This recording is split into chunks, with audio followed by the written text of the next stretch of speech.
Welcome to today's Explainer. We're jumping right into a beautiful story that literally defies the laws of nature. We are going to unpack a narrative today that is just as thrilling as it is emotional. So let's look at the incredible, completely unexpected bond between a man named Haridas and his extremely unusual companion, Moti. Now, just take a second and imagine the suspense of this situation.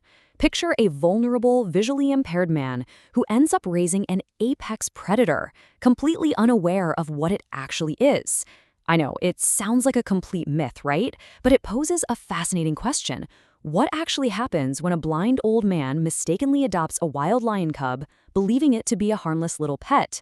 Well, that is the core mystery driving our entire explainer today. Part 1. An unknown friendship. We're going to begin our journey in the serene village of Shantivan. It's this quiet place nestled right between massive mountains and dense forests. And it's on the edge of this village that a simple, innocent mistake intertwines two completely different lives forever.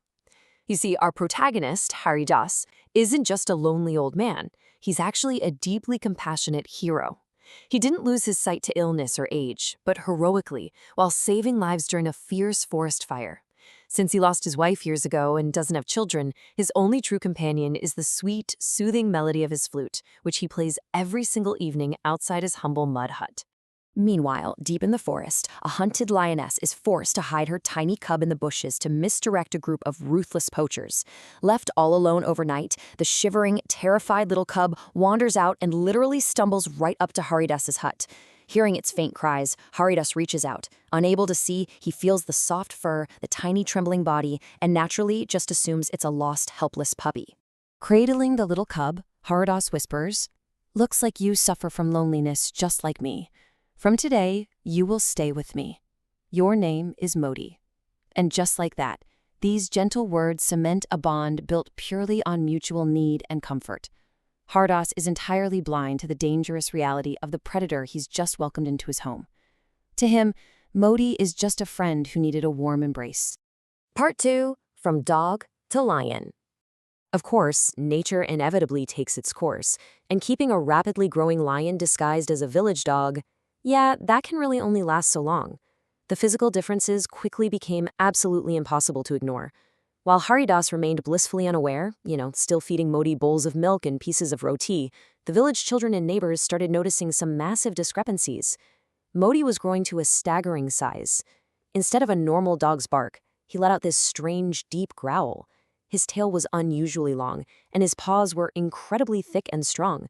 Honestly, it was terrifying for anyone who actually had their eyesight. The villagers' anxiety finally reaches a boiling point, prompting them to call in a famous hunter named Bimson to investigate from a safe distance. Bimson climbs up a tree, looks through his binoculars, and drops a bombshell that confirms the villagers' absolute worst nightmare. He says, "This is not a dog, it's a real lion." I mean, the ground practically shifts beneath the villagers' feet when they hear that. Part 3, The Village's True Protector. So just as the village panic is about to hit its absolute peak, and everyone is frantically debating what to do about this massive threat living right next door, the narrative brilliantly flips. The perceived monster suddenly becomes their ultimate savior. When a ruthless pack of wolves invades Shantivan, attacking livestock and causing absolute panic, Haridas calls out in fear. In response, Moti shoots out of the hut like lightning.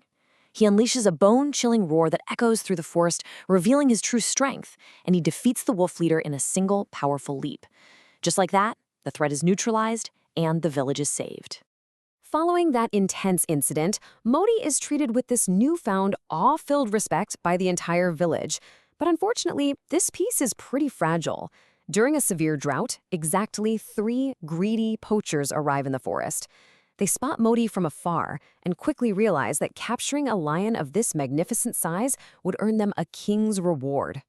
Part 4, Return of the Real Mother. Now these external threats force all the hidden truths out into the light, bringing Moti's 2 distinct worlds on a direct collision course. The 3 poachers sneak into Haridas's hut, gagging and ambushing the old man to get him out of the way. Out in the forest, Moti senses his father figure is in danger and furiously rushes back. His terrifying roar literally tears through the poachers' nets, sending them fleeing for their lives. But here is the most incredible part. Moti's real biological mother is watching all of this unfold right from the shadows. The poacher's foolish attack accidentally proves to her that her son is deeply loved and fiercely protective of this human. Part 5. Moti's Big Decision. The very next morning, the majestic lioness steps out of the forest and directly into the light. This forces Moti to finally confront who he is and make the ultimate choice. Try to imagine the agonizing weight of Moti's dilemma here. It is the ultimate nature versus nurture debate. On one side, he has his real mother and the call of the wild jungle, where he biologically belongs. On the other side, he has blind Haridas and the village, literally the only home and family he has ever known, a man who loved him unconditionally. So what does he do? Does he follow his biology or his heart? Well, Moti finds the most heartwarming, bittersweet compromise imaginable, seamlessly blending his wild nature with his domestic devotion. In the mornings, he heads into the jungle with his mother to learn the rules of the wild. By the afternoon, he's out hunting, fully embracing his true identity as a lion. But as soon as the sun sets, without fail, he returns to the mud hut to sit loyally by Haridas's feet. But the human world isn't quite done with them yet. In a wild twist, when the poachers return months later with heavy iron cages and modern weapons, Moti doesn't even have to fight alone. The entire animal kingdom unites to defend this unique blended family. We're talking elephants blocking the forest paths, monkeys raining down stones from the canopy, birds swooping directly at the hunter's eyes, and Moti and his mother standing side by side, roaring in unison. The hunters are driven away for good, completely overwhelmed by the sheer force of nature. Part 6. Tale of a Mortal Love. After that, peace is finally restored to the jungle and the village. But, time eventually catches up with everyone, even the great Haridas Baba. Eventually, Haridas passes away peacefully in his sleep, having lived a really full life surrounded by love. And during his funeral procession, it is Moti, the mighty, terrifying apex predator of the jungle, who walks at the very front. As he leads the procession, tears of genuine grief stream down his face, with his wild mother standing silently in respect right behind him. To honor this unbelievable bond, the villagers built a memorial right where the hut once stood.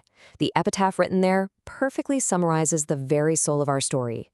True love is seen with the heart, not with the eyes. It's such a profound reminder that Haridas didn't need to see Moti's form to recognize his spirit, and Moti certainly didn't need to be human to understand true love. Thank you for exploring this phenomenal story with me today on The Explainer. I really want to leave you with this final provocative thought to ponder. If a wild, fearsome predator can redefine its very nature, bridging the massive gap between the jungle and a village hut all through the power of love, well, what natural boundaries are we as humans capable of crossing for the ones we care about?